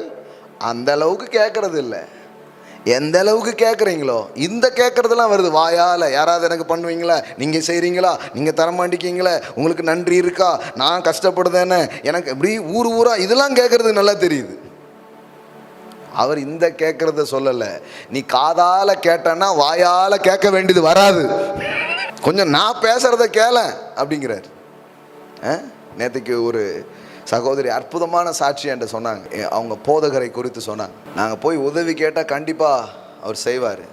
ஆனால் நாங்கள் ஒரு நாளும் அவர்கிட்ட போய் உதவி கேட்கல. ஏன்னா அவர் உதவுகிறவரை எங்களுக்கு அறிமுகப்படுத்தினார். ஆமென். ரொம்ப அருமையாக இருந்துச்சு அந்த வார்த்தையை அவங்க சொல்லும்போது. அந்த போதகர் எங்களுக்கு ஏதாவது எங்களுக்கு முடியலைன்னு உதவி கேட்டால் கண்டிப்பாக செய்வாங்க. ஆனால் அதை விட மேலான ஒன்றை அவர் எங்கள் வாழ்க்கையில் செய்தார். அது என்ன? தருபவர் யார், உதவுபவர் யார், அவரை எங்களுக்கு அறிமுகப்படுத்தினார். அதனால் இன்றைக்கி நாங்கள் நல்லா இருக்கிறோம் அப்படின்னா. வா, வாட் டெஸ்டமனிஸ் இல்லை, என்ன மாதிரி ஒரு சாட்சி. நான் சொல்கிறேன், இதுதான் இப்படி தான் காரியங்கள் நடக்கிறது. இது புரிஞ்சுக்கோ. இது புரியலைன்னா அஃபண்டாகி உட்காந்துருவோம். என்ன உங்களுக்கு என்ன நீ என்ன நினைக்கிறாங்கன்னா, ஏதோ நான் உள்ளே வந்துட்டோடனே டப்புன்னு எல்லாமே வந்துடுது. அப்படி கிடையாது, அப்படி கிடையாது. Pay attention my word. ரொம்ப கவனமாக இருந்து இது கேளு, இது தொடர்ந்து கேளு. கேட்க கேட்க கேட்க ஒவ்வொரு நாள் வரும். காலையில் கேளுங்க, மாலையில் கேளுங்க, அந்த வார்த்தையை தியானிங்க, அந்த வார்த்தையை பேசுங்க. அதிகம் கேட்கிற உங்களுக்கு அதிகம் கொடுக்கப்படும். எப்படி பெறணுங்கிறதே சொல்லிட்டாருங்க. இதுக்கு மேலே என்ன பெரிய ரகசியம்? ரகசியமே வெளியில் வந்துடுச்சு. 22வது வசனத்தில் பாருங்க, வெளியரங்கமாகாத அந்தரங்கமும் இல்லை, வெளிக்கு வராத மறைபொருளும். 20வது வசனம் பாருங்க, வசனத்தை கேட்டு, எல்லாம் சொல்லுங்க, வசனத்தை கேட்டு ஏற்றுக்கொண்டு, எல்லாம் சொல்லுங்க, ஏற்றுக்கொண்டு. ஆமென். கேட்கிறதோடு மட்டுமில்லை, ஆமென், அது என்னுடையது, எனக்கானது என்று ஏற்றுக்கொண்டு. ஆமென். Hear the word of God, the good news regarding the way of salvation, and accept it and bear fruit 30, 60 and 100 times as much as was sown. எப்படி இருக்கு பாருங்க. என்ன என்ன என்ன அருமையா இருக்கு பாருங்க. எல்லாம் சொல்லுங்க, கேட்டு ஏற்றுக்கொண்டு. ஆமென். அங்கங்க பறக்க போக யாராவது வருவாங்க, யாராவது போவாங்க, அதெல்லாம் பற்றி கவலைப்படக்கூடாது. நல்லா தீவிரமாக கேட்கணும், தீவிரமாக கேட்கணும். இதை கேட்கக்கூடாதபடிக்கு தான் பெரிய தடெல்லாம் வரும். ஏன்னா பிசாசு தெரியும், இது உள்ளே போச்சுன்னா ஆள் வேலை மாதிரி ஆயிடுவான். அதனால் முடிஞ்ச வரைக்கும் இதை கேட்காத மாதிரி பார்த்துக்கோ. அப்படியே தப்பி தவறி 2, 3 உள்ளே போச்சுன்னா அதை நம்பாத மாதிரி ஏதாவது ஒன்று அவனுக்கு சீனை காமி அப்படிமா. ஆமாம், ஏசு அழகாக சொல்லித்தரார். ஒன்றை கேட்கவே விட மாட்டான். அடுத்து அப்படியே தப்பி தாண்டி நீ கேட்டனா, அந்த கேட்டதை எப்படியாவது எடுக்கிறதுக்கு ஒரு ஆப்போசிட்டான சூழ்நிலை அதை எதையும் எதையாவது காமிச்சிட்டு இருப்பான். சுகம்னு கேட்கும்போது கொஞ்சம் நோயை அப்படி காட்டுவான். செழிப்புன்னு கேட்கும்போது கொஞ்சம் தரித்திரத்தை அப்படி காட்டுவான். காட்டின உடனே நிறைய என்ன ஆகிடும், அப்படியா அப்படி இப்படி போயிடுவாங்க. பரவாயில்ல, வேலை செஞ்சிருச்சுன்றான் அவன். சக்ஸஸ், ப்ரோக்ராம் சக்ஸஸ் அப்படின்னு அடுத்தால பார்ப்போம் அப்படின்னு கிளம்பிடுவான் அவன். Mission accomplished. இப்படி தான் டெவில் வேலை பார்த்துட்டு இருக்கான். அவன் எப்படி வேலை செய்கிறான்னு வேதவசனம் சொல்லுது. இயேசுவே சொல்கிறாரு பாருங்க, 14-15 பாருங்க. விதைக்கிறவன் வசனத்தை விதைக்கிறான். வசனத்தை கேட்ட உடனே சாத்தான் வந்து, அவள் வந்துடுற, அவள் கரெக்டா. என்ன இப்போ ரொம்ப தீவிரமாக போன மாதிரி தெரியுது, இப்போ கொஞ்சம் அதிகமாக கேட்ட மாதிரி தெரியுதே, இது நல்லது இல்லையே. அவனுக்கு சின்ன ஏதோ சில கவலைகள், சில தேவைகள், சில பிரச்சனைகளை அவன் அப்படியே காட்டுவான். வேதவசனம் அழகாக சொல்லுது பாருங்க. வசனத்தை கேட்டவுடன் சாத்தான் வந்து அவர்கள் இருதயங்களில் விதைக்கப்பட்ட வசனத்தை எடுத்து போடுகிறான். இவர்களே வசனம் விதைக்கப்பட்ட வழியருகானவர்கள். அப்போ 17வது வசனம் பாருங்க. தங்களுக்குள்ளே வேறு கொள்ளாதபடியினால் கொஞ்ச காலம் மாத்திரம் நிலைத்திருக்கிறார்கள். வசனத்து நிமித்தம் உபத்திரவம் துன்பமும் உண்டான உடனே இடரல் அடைகிறார்கள். இவர்களே கற்பாறை நிலத்தில் விதைக்கப்பட்டவர்கள். வசனத்தை கேட்டும் உலக கவலைகளும். இப்போ என்னன்னா, 4 நிலம் சொல்றாரு. 4 நிலம் ஒன்று, 4 நிலம். ஸோ மீதி 3 நிலம் என்ன? ஒன்று வந்து வழியருகே, ஒன்று கற்பாறை, இன்னொன்று முள், இன்னொன்று நல்ல நிலம். ஆமென். நான் நம்புகிறேன் நீங்கள்லாம் நல்ல நிலம் அப்படின்ட்டு. ஆமென். You are a good ground. ஆமென். ஆனால் வழியருகே சிலது விதைக்கப்படுது, அது அப்படி போயிடுது. சிலது கற்பாறை நிலங்களில் விதைக்கப்படுது, அது உள்ள ரூட்டோடு பண்ண முடியாதனால கொஞ்ச நேரத்தில் அப்படி இதாகி அது போயிடுது. அடுத்தது பாருங்க, வசனத்தை கேட்டும் உலக கவலைகளும் ஐஸ்வர்யத்தின் மயக்கங்களும் மற்றவைகளை பற்றி உண்டாகிற இச்சைகளும் உட்பிரவேசித்து வசனத்தை நெருக்கி போட அதனால் பலனற்று போகிறார்கள். இவர்களே முள்ளுள்ள இடங்களில் விதைக்கப்பட்டவர்கள். வார்த்தையும் இருக்குது, கவலையும் இருக்குது, அது இருக்குது, இது இருக்குன்னு கொஞ்ச நேரத்தில் அந்த கவலை ரொம்ப பெருசானோடனே வார்த்தை எங்கே போச்சுன்னே தெரிய மாட்டேக்கு.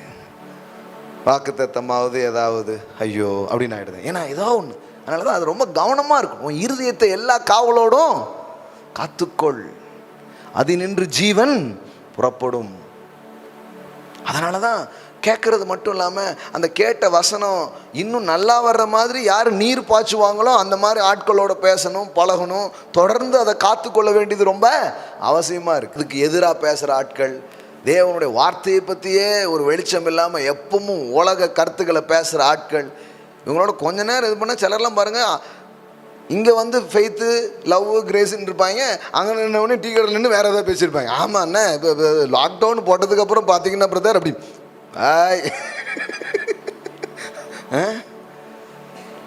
மோடிஜி வந்தார் எல்லாம் மூடிஜியாகவே ஆயிட்டு இப்படியே எதையாவது பேசிகிட்டு இருக்கிறது. அவ்வளோ நேரம் வசனம் உள்ளே போயிருக்கோம், அங்கே நான் எங்கேயாவது போய் எதாவது போனோடனே அவங்களோட சேர்ந்துருவாங்க. அப்படியே சேர்ந்து அதை எதாவது பேசிகிட்டு இருக்குது. என்ன ஏக்கா பொம்பளை பிள்ளை வச்சுட்டு இருக்கீங்க? ஆமாம் ரொம்ப கஷ்டம்க்கா. என் பிள்ளைங்க அரண்மனை போல இருப்பாங்கன்னு வேதவசனம் சொல்லுது. இது எல்லாத்தையும் இப்படி எடுக்குது பாப்போம். வயசாயிட்டாலே இதெல்லாம் வந்துரும்லானே, பிபி, சுகரு, அது அப்படியே அப்படியே கனெக்ட் ஆகிடுவாங்க. இந்த ஆஸ்பத்திரியில் நீங்கள் பார்த்துருக்கீங்களா? மொத்தமாக உட்காங்க, உங்கள் சுகர் எவ்வளவு? எனக்கு 2 கிலோ, உங்களுக்கு எனக்கு இப்போ ஒரு 3 கிலோ இருக்குது. அப்படியே ஐக்கியமாகி அந்த நீங்கள் கொஞ்சம் நேரம் கவனிங்க, உங்களுக்கு காமெடியாக இருக்கும். அப்படியே உட்காந்து சிரிச்சுட்டு பேசிகிட்டு இருப்பாங்க. உங்களுக்கு கொலஸ்ட்ரால், ஆமாம் என் கொழுப்பு வந்து அப்படின்னு, என் உப்பு அளவு எவ்வளோன்னா இப்படி இதே பேசி அந்த ஐக்கியங்கள் ஃபுல்லாக அந்த டிஸ்கஷன் ஓடிக்கிட்டே இருக்கும். என்னத்த போங்க, இதுக்கு கொரோனாவிலே போயிருக்கலாம், ஐயோ நீங்கள் கொஞ்சம் போனீங்க அவ்வளோதான், அந்த மாதிரி பேசிக்கிட்டு சிந்திச்சுக்கிட்டு இது பண்ணிகிட்டு இருப்பாங்க. நியூஸ்லாம் திறந்தீங்கன்னா அவ்வளோதான் பாருங்கள், அவன் அதுக்கு மேலே ஏதாவது சொல்லிகிட்டு இருப்பான். அடுத்த ஆளை இன்னொன்று வரப்போதான் அப்படிமா, அடுத்த ஆளை வரப்போதா, ஏற்கனவே வந்து எதையாவது ஒன்று கிளப்பி விடுவாங்க. சில பேருடைய பிரசங்கமே அப்படி தான் இருக்கும். அதுவும் கவனமாக இருக்கணும். ஏன்னா இயேசு சொல்லிட்டாரு, கேட்கிறதை குறித்து கவனமாக இருங்கள், பலன் தருகிற வார்த்தைகளை கேட்க வேண்டும். அவங்க ஃபுல்லாக பார்த்து ஜனங்களை பயங்காட்டிகிட்டு இருப்பாங்க. இதுக்கு தான் அந்தி கிறிஸ்து வருவான்னு நான் சொல்லலையா அப்படின்னு அந்தி கிறிஸ்து பற்றி பேசிகிட்டு இருப்பாங்க கொஞ்சம் நேரம் உட்காந்து. அதை கொஞ்சம் நேரம் உட்காந்து கேட்கு. இதெல்லாம் என்ன ஆகுதுன்னா, இந்த கவலை, உலக பேச்சு, இதெல்லாம் என்ன பண்ணுது, அதை அந்த உள்ளே போட்டிருக்கிற அந்த விதையை நசுக்கி அதே வளராத அளவுக்கு பண்ணிடுறது பாருங்கள். அப்போ அதெல்லாம் குறித்து கவனமாக இருக்கணும். அதெல்லாம் தேவையில்லை, எல்லாம் விடுங்க. வார்த்தையை கேட்டிருக்கிறேன், வார்த்தையை இன்னும் வளர்க்கக்கூடிய, நீர் பாய்ச்சக்கூடிய, உரம் போடக்கூடிய விஷயம் எதுவோ அதில் தான் நான் கவனத்தை செலுத்துவேன் அப்படின்னு மட்டும் பண்ணி பாருங்க. 30, 60, 100 பலன்கள் உங்கள் வாழ்க்கையில் உண்டாகிறத பார்க்க ஆரம்பிச்சிருவீங்க. ஆமென். அப்போ கவனிங்க. அப்போ இது வந்து கேட்கிற அளவு பெற்றுக்கொள்கிற அளவை தீர்மானிக்கிறது. எல்லாம் சொல்லுங்க, கடவுள் நிறைய வச்சிருக்கிறாரு, ஆனால் நான் எவ்வளோ கேட்குறேனோ அவ்வளோ பெற்றுக்கொள்ள போகிறேன். ஆமென். கேட்கிற அளவுகள் பெற்றுக்கொள்ளுகிற அளவை என்ன பண்ணுகிறது, தீர்மானிக்கிறது. இன்னும் பாருங்க, லூக்கா 6:38, கொடுங்கள் அப்பொழுது உங்களுக்கு கொடுக்கப்படும், அமுக்கி குலுக்கி சரிந்து விழும்படி நன்றாய் அளந்து உங்கள் மடியிலே போடுவார்கள். எவ்வளோ நல்லா இருக்கு பிரதர், அமுக்கி குலுக்கி சரிந்து விழும்படி என் மடியில் போட்டால் எவ்வளோ நல்லாயிருக்கும் அப்படிங்க. ஆனால் ஒருத்தரும் மடியில் போட மாட்டேங்காங்க, பையில் இருக்கிறத எடுத்துகிட்டு போயிடுறாங்க. நன்றாய் அளந்து உங்கள் மடியில் போடுவார்கள். இப்போ கவனிங்க, நீங்கள் எந்த அளவினாலே அளக்கிறீர்களோ அந்த அளவினால் உங்களுக்கு அளக்கப்படும் என்றார். ஆமென். இப்போ இந்த இடத்துல எதை பற்றி பேசுகிறாரு? கிவிங். எல்லாம் சொல்லுங்க, கிவிங். கேட்கிறது பெற்றுக்கொள்ளுகிறதை தீர்மானிக்கிறது. இது முதல்ல பார்த்தோம். ரெண்டாவது என்ன சொல்லுது? உன்னுடைய கிவிங் தான் உன்னுடைய ரிசீவிங் லெவல் என்ன பண்ணுது?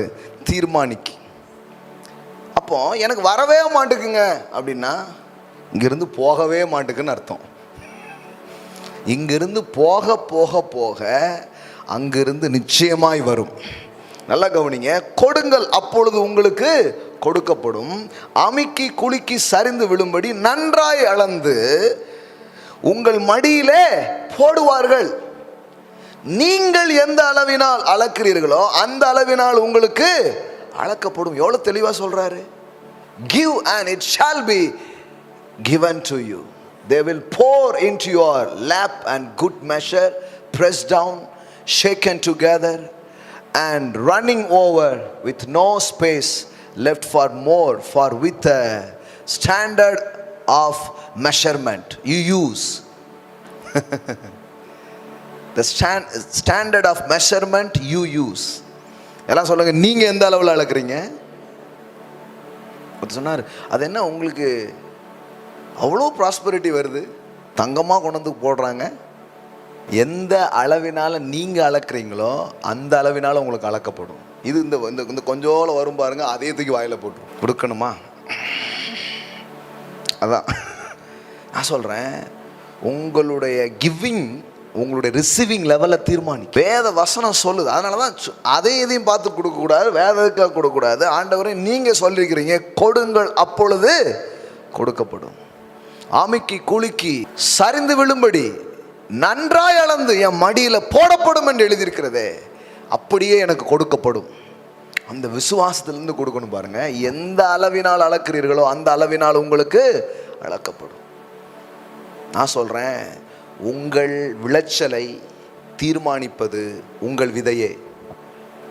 Your seed decide your harvest. Brother, என்ன பிரதர் இது கிரேஸ் மாதிரியே தெரிய மாட்டேங்கன்னு. இதுதான் 100க்கு 100 கிரேஸ். பால் சொல்றாரு. இதை தான் பாலுடைய லாங்குவேஜில் சொல்றாரு. 2 கொரிந்தியர் 9ஆம் அதிகாரத்தில் சொல்றாரு. பார்ப்பா, அதிக கிருபைகளை சிலுவையின் மூலமாய் இயேசு சம்பாதித்து வைத்து விட்டார். உனக்காக அவர் தரித்திரராய் மாறினார், நீ செல்வந்தனாய் மாற்றப்பட்டு விட்டாய். இப்பொழுது செல்வம் உன் வாழ்க்கையில் எப்படி வேலை செய்யும்? இப்போ ஐஸ்வர்யம் வாழ்க்கையில் எப்படி வேலை செய்ய போகிறது? சிறுக விதைக்கிறவன் சிறுக அறுப்பான், பெருக விதைக்கிறவன் பெருக அறுப்பான். ஆமென். என்ன சொல்றாரு? Your seed decide your harvest. பின்னும் நான் சொல்லுகிறது என்னவெனில், சிறுக விதைக்கிறவன் சிறுக அறுப்பான், பெருக விதைக்கிறவன் பெருக அறுப்பான். அப்போ ரொம்ப கவனிக்கணும் பாருங்க. சும்மா ஏதோ நான் கடவுளுக்கு கொடுத்துட்றேன், இல்லை நான் கொடுக்கிற அளவு என்பது நான் பெற்றுக்கொள்கிற அளவை அது தீர்மானிக்கிறது. எந்த அளவினால் நீங்கள் அளக்கிறீர்களோ அந்த அளவினால் உங்களுக்கு அளக்கப்படும். அப்போ நீங்கள் தாராளமாய் மனப்பூர்வமாய் கடவுள் உங்களுக்கு தருகிற சிறியது பெரியது ஒவ்வொரு விஷயத்திலையும் I release, I'm going to give, I'm going to honor. நான் சொல்றேன், வேத வசனம் சொல்லுகிறது, சிறுக விதைக்கிறவன் சிறுக அறுப்பான், பெருக விதைக்கிறவன் பெருக அறுப்பான். யோசித்து பாருங்க. இப்ப பால் ஒரு கிருபையை பேசக்கூடிய ஆளா? கிருபையை 100க்கு 100 பேசுறாரு. அவர் சொல்றாரு, கிருபை உனக்கு எல்லாத்தையும் வச்சிருக்குது, அன்லிமிட்டடா இருக்குது கிரேஸ். பட் நீ பார்ட்டிசிபேட் பண்ண விரும்புறியா? அந்த கிருபையில, அந்த கிருபையோடு இணைந்து கொள்ள விரும்புறியா? அப்போ அந்த கிருபை எனக்கு கல்வாரி இதெல்லாம் செஞ்சிருக்கு அப்படி நான் நம்பினேன்னா எனக்கு பயமே இல்லை, நான் கொடுக்க ஆரம்பிச்சிடுவேன். கிருபை எல்லா பயத்தையும் நீக்கி போடுது. அன்பு எல்லா பயத்தையும் புறம்ப தள்ளுது. அதில் ஒன்று, கொடுக்கறத பற்றி இருக்கிற பயம் உங்களை விட்டு போயிடும். அது ரொம்ப டிசிப்ளினா, ரொம்ப அழகா, ரொம்ப சந்தோஷமா தேவனுடைய வார்த்தை இப்படி சொல்லுகிறது, ஆகையினால் நான் கொடுக்கிறேன். அப்போ சிறுக விதைக்கிறவன் சிறுக அறுப்பான், பெருக விதைக்கிறவன் பெருக அறுப்பான். நான் சொல்றேன், இதுக்கான ஃபெய்த் கூட இதுக்குள்ள இறங்கி இதை செய்யும் போதும் இதற்கானதை கேட்க கேட்க தான் அந்த ஃபெய்த்தை உள்ள வர ஆரம்பிக்கும். இல்லை வேற பார்த்துக்கோ, போச்சுன்னா வராது, இதே பயந்துட்டே இருந்தால் அங்கேயே தான் உட்காந்துருப்பான். தங்கமா இன்னைக்கு அறுக்கிறோம்னா தங்கமா விதைக்கும் கிருபையை தேவன் எங்களுக்கு கொடுத்துருக்கிறார். எங்களுக்கு வரமாட்டுக்க அப்படிங்க, கண்டிப்பாக வரும். அது எப்படி வராமல் இருக்கும்? கடவுளிடத்தில் பட்சபாதம் இல்லை. தேவனுடைய வார்த்தையை மணிக்கணக்காக கேட்டது மட்டும் இல்லை, தேவனுடைய வார்த்தையை மணிக்கணக்காக உட்கார்ந்து பேசி அதை பதிவு பண்ணி உலகமெங்கும் இருக்கிற இருதயங்களிலே அது போட்டோன்னு யூடியூப்ஸில் போட்டு விதைச்சிருக்கிறேன். நான் தூங்கிட்டே இருப்பேன் பாருங்கள், டங் டங்னு மெசேஜ் அடிச்சுக்கிட்டே இருக்கும். 24/7 அக்கௌண்ட்டில் பணம் வந்துக்கிட்டே இருக்குன்னு சொல்கிறேன் இயேசுவின் நாமத்தினாலே. ஆமென். பெருக விதைக்கிறவன் பெருக இருப்பான். இதில் என்ன இருக்குது? கடவுளுடைய கிருபை இது எனக்கு கற்றுக் கொடுத்தது, கடவுளுடைய கிருபை எனக்கு புரிய வைத்தது, கடவுளுடைய கிருபை இதை செய்யும் திராணியையும் தைரியத்தையும் எனக்கு தந்தது. நான் காலை எடுத்து வைத்து செய்ய ஆரம்பித்தேன். அதே கடவுளுடைய கிருபை என் வாழ்க்கையில் பெருகி இருக்கிறது. இவ்வளோதான் மேட்ரு. பாருங்க, நான் சும்மா அன்னைக்கு கூட ஜனனி சொன்னாங்க, அண்ணா நீங்கள் அந்த சீக்கிரட்டையும் சேர்த்தே சொல்லிடுறீங்க அப்படின்ட்டு.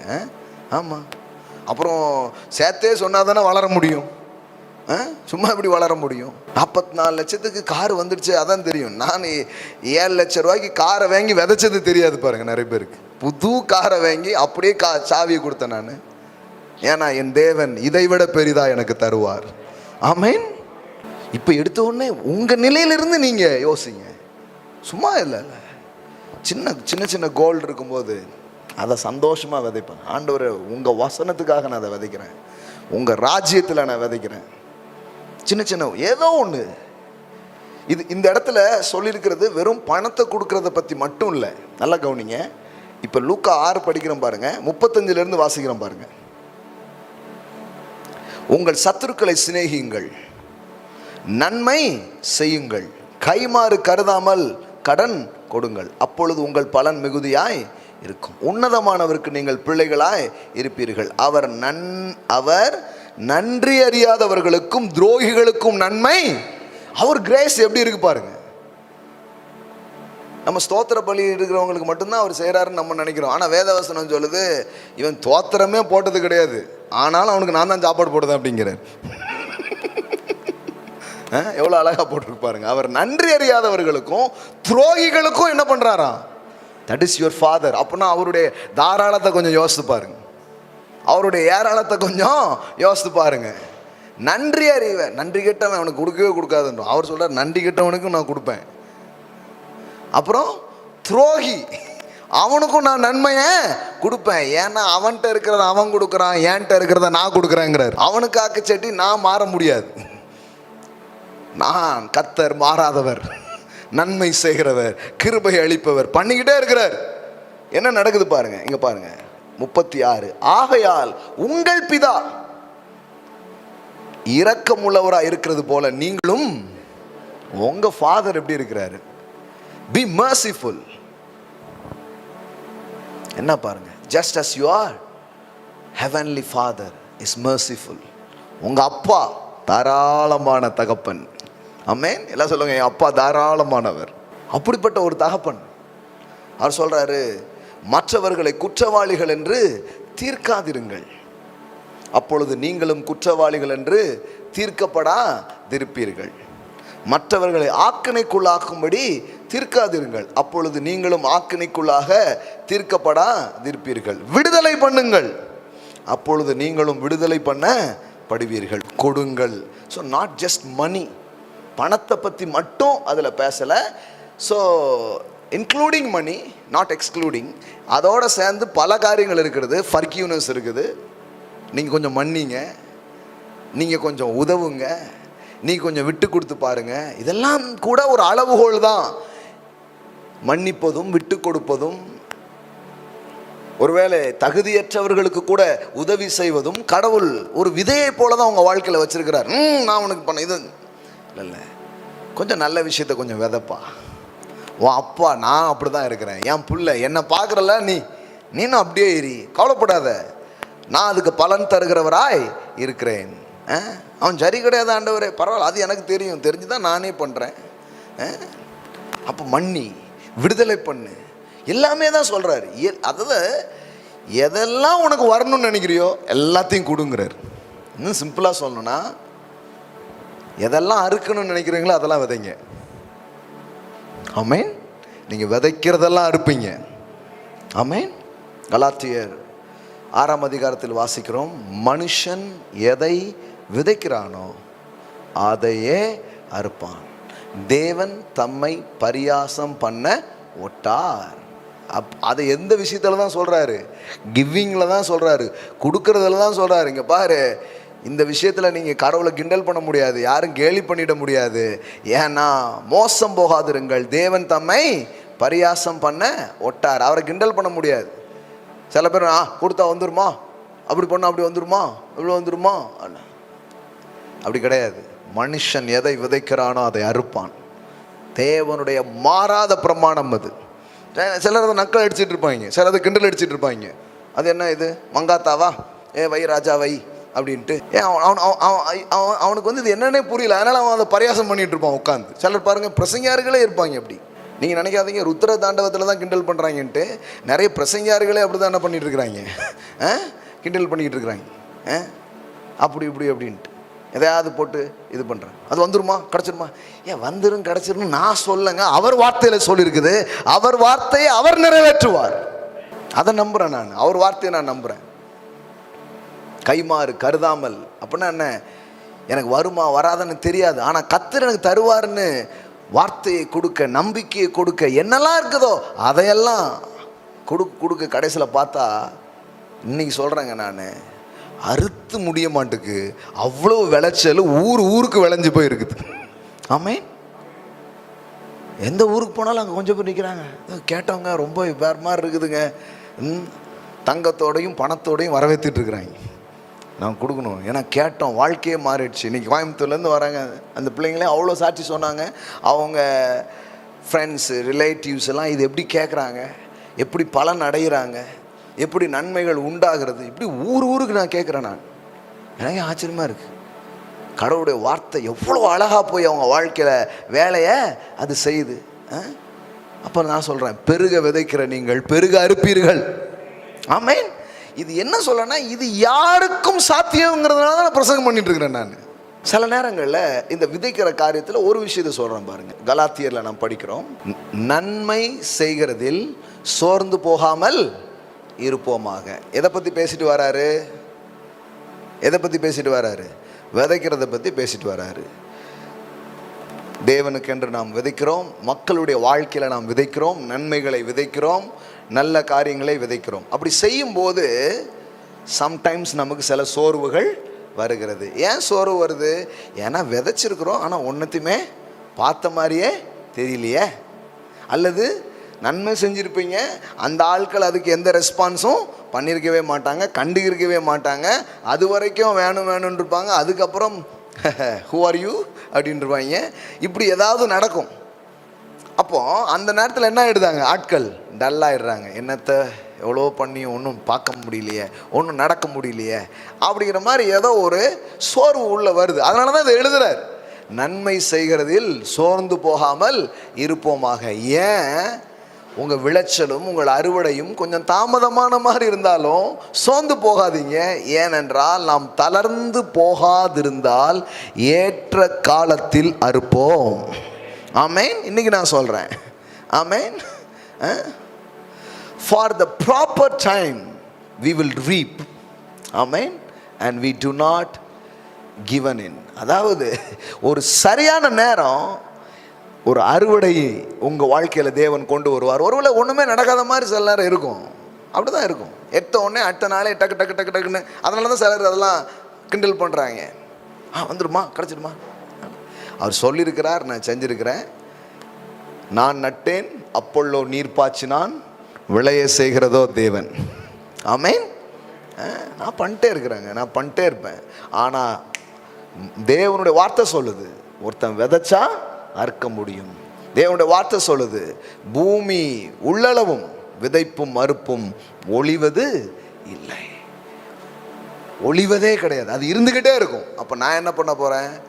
பலன் வருதோ வரலையோ, உடனே வருதோ லேட்டாக வருதோ அது எனக்கு தெரியாதுங்க. ஆனால் நான் விதைக்க போகிறேன். ஏன்னா என் தேவன் சொல்லியிருக்கிறார், ஏற்ற காலத்தில் அறுப்போம். ஆமென். நான் சொல்கிறேங்க, உண்மையாக சொல்கிறேங்க. ஆண்டவருக்கு முன்னாடி இன்றைக்கி எல்லாம் எத்தனையோ பேர் பார்த்துட்ருக்குறாங்க. நீங்களாம் உட்காந்து சொல்கிறேன், அன்றைக்கி ஒன்றுமே தெரியாத மாதிரி இருந்தது. இன்றைக்கி லிட்ரலாகவே சொல்கிறேன், அறுக்க முடியலை. அந்த அன்பை, இங்கே வாங்க, அங்கே வாங்க, என் வீட்டுக்கு வாங்க, அங்கே வரமாட்டேங்கிங்களே, இங்கே தான். ஒரு நேரம் கண்டுக்கிறதுக்கே ஆள் இல்லை. யாராச்சும் இருக்கீங்களாப்பா அப்படின்னா என் சவுண்டு தான் திருப்பி கேட்கும், யாராச்சும் இருக்கீங்களாப்பா அப்படின்ட்டு. எக்கோ மட்டும்தான் கேட்டுச்சு. ஆனால் இப்போ பார்த்தா ஊருக்கு, நாடுக்கு, தேசங்களுக்கு அவ்வளோ அறுவடைகளை பார்க்க முடிகிறது. அப்போ யோசித்து பாருங்க, கொஞ்சம் பொறுமையா, கொஞ்சம் நிதானமா பண்ண வேண்டியதை பண்ணிட்டே இருங்க. நாள் வருது, அறுவடை நாள்னு ஒன்று இருக்குது, விதைக்கிற நாள்னு ஒன்று இருக்குதுன்னா அறுக்கிற நாள் ஒன்று இருக்குது. அப்பொழுது நீங்கள் அறுப்பீர்கள். ஆமென். எல்லாம் சொல்லுங்க, தளர்ந்து போகாதிருந்தால் ஏற்ற காலத்திலே அறுப்பீர்கள். அறுவடை நிச்சயங்க. விதைக்கிறவனுக்கு விதையையும் புசிக்கிறதற்கு ஆகாரத்தையும் கொடுத்து அவர்களுடைய நீதியின் விளைச்சலை வர்த்திக்க பண்ணுவார். தேவன் தான் கொடுத்தாரு. சிலது அம்புட்டியும் தின்னுடுச்சு. நீங்க என்ன பண்ணீங்க? கொஞ்சம் திங்கிறது மட்டும் இல்லாமல் அதை கொஞ்சம் என்ன பண்ணியிருக்கிறீங்க? விதைச்சிருக்கீங்க. இப்போ ஆண்டவர் சொல்கிறாரு, விதைக்கிறவனுக்கு விதையையும் புசிக்கிறதற்கு ஆகாரத்தையும் அளிக்கிறவர். அதை மட்டும் நான் செய்கிறேன்னு நீ நினைக்காத. உங்களுக்கு விதையை அளித்து அதை பெருக பண்ணி உங்கள் நீதியின் விளைச்சலை வர்த்திக்க செய்வார். ஆமென். சும்மா கிடையாது பாருங்க, சும்மா கிடையாது. நீங்கள் கொண்டு வந்து விதைக்கிற ஒவ்வொரு விதைகளையும் தேவன் விதைகளை வர்த்திக்க செய்து ஒரு விளைச்சலை கொடுக்கக்கூடியவராக அவர் இருக்கிறார். ஆமென். சிலது கொஞ்சம் டைம் எடுக்குதுன்னா முடிஞ்சிருச்சு நீங்கள் நினைக்காதீங்க. ரொம்ப நல்லது. ஒரு குழந்தை பிறக்கிறதுக்கு ஒரு 10 மாதம் ஆகுது பாருங்களேன். கன்சீவ் ஆயிடுச்சு, விதை உள்ளே போனால் கூட, வித்து உள்ளே போயிருந்தா கூட ஒரு 10 மாதம் ஆகுது, ஒரு முழுமையான குழந்தையாய் அது வருகிறது. நான் சொல்கிறேன், தேவன் அந்த மாதிரி நாட்கள் உங்கள் வாழ்க்கையில் வைத்திருக்கிறார். ஆமென். அப்படியே போகணும்லாம் நீங்கள் நினைக்காதீங்க.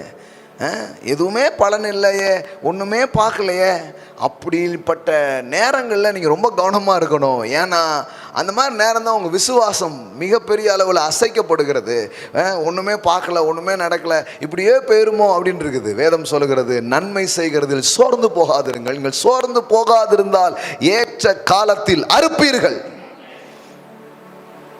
உன் ஆகாரத்தை தண்ணீரின் மீது போடு. அப்படின்னா என்ன? விதைகளை நாம் போடுகிறோம்.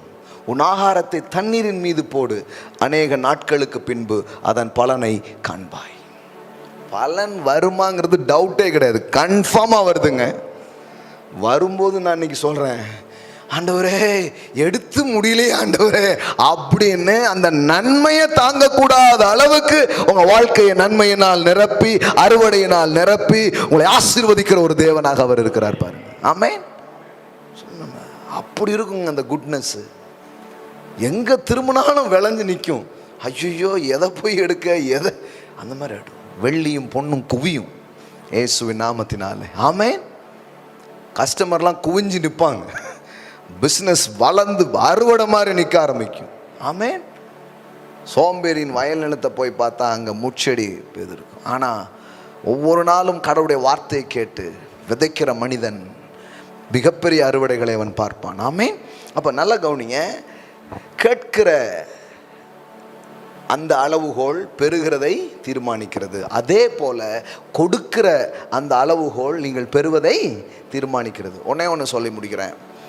ஆபிரகாமுக்கு அன்லிமிட்டெட் ஆசீர்வாதத்தை கொடுத்துட்டாரா? கொடுத்துட்டார். இப்போ ஆபிரகாம் எப்படி அதை இன்ஹெரிட் பண்ணுறான் பாருங்க. அதை மட்டும் வாசித்து ஜெபம் பண்ண விரும்புகிறேன். ஆதியாகமம் 13. லோத்து ஆபிரகாமை விட்டு பிரிந்த பின்பு கர்த்தர் ஆபிரகாமை நோக்கி, உன் கண்களை ஏறெடுத்து நீ இருக்கிற இடத்திலிருந்து வடக்கேயும் தெற்கேயும் கிழக்கேயும் மேற்கேயும் நோக்கி பார். நீ பார்க்கிற இந்த பூமி முழுவதையும் நான் உனக்கும் உன் சந்ததிக்கும் என்றைக்கும் இருக்கும்படி கொடுத்து உன் சந்ததியை பூமியின் தூளை போல பெருக பண்ணுவேன். ஒருவன் பூமியின் தூளை எண்ணக்கூடுமானால் உன் சந்ததியும் எண்ணப்படும். நீ எழுந்து தேசத்தின் நீளமும் அகலமும் அம்மட்டும் நடந்து திரி, உனக்கு அதை தருவேன் என்றார். நல்லா கவனிங்க, அன்லிமிட்டடாக அவர் வச்சுட்டாரு. இப்போ ஆபிரகாம்கிட்ட சொல்கிறாரு, எவ்வளோ வேணும் உனக்கு? எவ்வளோ உனக்கு? நான் வச்சதுக்கு அளவே கிடையாது. ஆனால் உனக்கு எவ்வளோ வேணுமோ உன் காலை எடுத்து வை. உனக்கு எவ்வளோ வேணுமோ உன் கண்ணை எடுத்து வை. நல்லா கவனிங்க. எம்மட்டும் நீ பார்க்கிறாயோ அம்மட்டும் பெற்றுக்கொள்ளுவாய். எம்மட்டும் நடந்து திரிகிறாயோ அது உன்னுடையதாய் மாறும். ஆமென். எல்லாம் சொல்லுங்க. தேவனுடைய ஆசீர்வாதங்கள் அளவற்றதாக இருக்கிறது. பட் நீங்கள் எவ்வளோ விஷன் பண்ண போகிறீங்க, நீங்கள் எவ்வளவு தரிசிக்க போகிறீங்க, நீங்கள் எவ்வளவு கனவு காண போகிறீங்க, நீங்கள் எவ்வளவு ஒரு மிஷனில் இறங்க போகிறீங்க, எவ்வளவு காலை எடுத்து வைக்க போகிறீங்க. நான் சொன்னேன், நான் 2000 பேருக்கு திருநெல்வேலியில் வேலை வாய்ப்பு உருவாக்குவோம். இப்போ நான் சொல்கிறேன், கடவுள் 2000லாம் வைக்கல, கடவுள் 2 லட்சம் கூட வச்சுருக்கிறாரு. ஆனால் according to my level of faith நான் அதை பார்த்து கால் எடுத்து வைக்க வைக்க அவர் கரம் ஒவ்வொன்றா கொண்டு வந்து அதை ஆசீர்வச்சுக்கிட்டே இருக்குது பாருங்க. ஆமென். இப்படி தான் நடக்குது. அப்போ கடவுள் அளவற்ற விதத்தில் வச்சிருக்கிறாரு. ஆனால் உங்கள் விஷனின் அளவு என்ன, அதுக்குள்ளே தான் அது வரும்.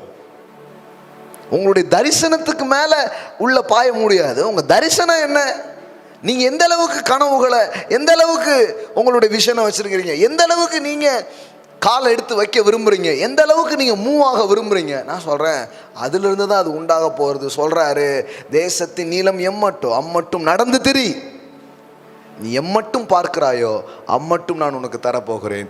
எம்மட்டும் நீ காலை எடுத்து வைக்கிறையோ அம்மட்டும் அது உன்னுடையதாக இருக்கிறது. ஆமென். இப்போ அளவுகோல் யார்கிட்ட இருக்குது? ஆபிரகாம் கிட்ட தான் இருந்தது. ஆமென். ஆண்டவர்கிட்ட அளவே கிடையாது, ஆபிரகாம் கிட்ட அளவு இருக்கு. ஆமென். எத்தனை பேருக்கு புரியுது? ஏதாவது புரியுதா உங்களுக்கு? ரொம்ப சிம்பிளாக சொல்லியிருக்கிறோம். இதில் ஒர்க் பண்ணணும். இந்த காரியங்களில் கவனம் செலுத்தணும். கிறிஸ்தவ வாழ்க்கையை சும்மா அப்படியே வாழ்ந்துட்டு இருந்தீங்கன்னா அப்புறம் ஒன்றுமே இல்லை. தீவிரம் இருக்கணும் சில விஷயங்களில். கடவுளுடைய வார்த்தையை கேட்கணும். சும்மா அழகாக குவாலிட்டியாக அந்த நேரத்துக்கு உட்காந்து ஏதோ ஃப்ரீயாக இருந்தால் கேட்கணும். அப்போ ஃப்ரீயாக இருக்கும்போது தான் ஆசீர்வாதமும் வரும். அது ஃப்ரீயாக இருக்கும்போது வரும். எல்லாருக்கும் சப்ளை பண்ணிட்டீங்க, அப்போ கொஞ்சோல இருக்குது, அங்கே ஒருத்தன் ஃப்ரீயாக இருந்தால் வருவான், அங்கே அந்த பக்கமாக போட்டோம் அப்படின்னு வண்டி அந்த பக்கமாக வரும். நான் தீர்மானிக்க போகிறேன், என் தேவன் அளவற்றவராக இருக்கிறார். கடவுளுடைய வல்லமைக்கு ஏதாவது அளவு இருக்கா? அளவே கிடையாது. ஆனால் இயேசு சொல்கிறாரு, according to your faith is done and you. உங்கள் விசுவாசத்தின்படி உங்களுக்கு ஆக கடவுள். கடவுள் இப்படி சொல்லலை, என் வல்லமையின்படியே உங்களுக்கு ஆகும். அவர் வல்லமையின்படி ஆகும்னா அதுக்கு லிமிட்டே கிடையாது. அவர் சொல்றாரு, யார் வேணாலும் எடுத்துக்கலாம், இந்த பெண் மட்டும்தான் போய் எடுத்துக்கிறாத. அவரை தொட்ட யாவரும் சொஸ்தமானார்கள். ஆமென். அவர் ஒன்றும் நீ தொடு நீ தொடாத அப்படிலாம் கிடையாது. அவர் சொல்றாரு, தாகம் உள்ளவன் எவனோ அவன் பானம் பண்ண கடவுள். உன் தாகம் தான் உங்கள் அளவை தீர்மானிக்கிறது. ஆமென். உனக்கு எவ்வளோ தாகம் இருக்கோ அவ்வளோ நீ பருகலாம். ஆமா, உனக்கு எவ்வளோ உன் விசுவாசத்திலிருந்து என்கிட்ட என்ன பண்ண முடியும், எடுத்துக்கொள்ள முடியும். ஸோ என்கிட்ட அளவே கிடையாது, என்கிட்ட பட்சபாதமும் கிடையாது. உங்களில் ஒருவன் ஞானத்தில் குறைவுபட்டால், இல்லை வேற எந்த குறைவில் நீ இருந்தாலும் சம்பூர்ணமாய் கொடுக்கிற தேவனிடத்தில் அவன் கேட்க கடவன். அவர் ஒருவனையும் கடிந்து கொள்ளாதவரும் யாவருக்கும் சம்பூர்ணமாய் கொடுக்கிறவருமாய் இருக்கிறார். ஆமென். ஒரு ஆளை கூட அவர் தள்ள மாட்டாருங்க, ரிஜெக்ட் பண்ண மாட்டாருங்க. என்ன வார்த்தை பாருங்க, உங்களில் ஒருவன். அந்த ஞானத்தில் நீங்கள் என்ன வேணாலும் போடலாம், எந்த ஞானம் போடலாம். உங்களுடைய வாழ்க்கையில் வேற எந்த குறை வேணாலும் போடலாம். மெசேஜ் என்னன்னா, உங்களில் ஒருவன் குறை உள்ளவனாக இருந்தால் யாவருக்கும் சம்பூர்ணமாய் கொடுக்கிறவர். எல்லாம் சொல்லுங்க, யாவருக்கும் சம்பூர்ணமாய். இப்போ கடவுளை பற்றி ஒரு தெளிவு உங்களுக்கு வந்துடணும். கடவுள் இவனுக்கு தான் கொடுப்பான் அவனுக்கு தான் கொடுப்பான்ல, அவர் யாவருக்கும் சம்பூர்ணமாய் கொடுக்கிறவர். அதை இன்னொரு விதத்திலையும் சொல்றாரு, ஒருவரையும் கடிந்து கொள்ளாதவருமாய் இருக்கிற. யாரையுமே அவர் ரிஜெக்ட் பண்றது இல்லை, யாரையுமே உனக்கு தகுதியே கிடையாதுன்னு சொல்றதே கிடையாது. அப்போ என்ன பண்ணணும்,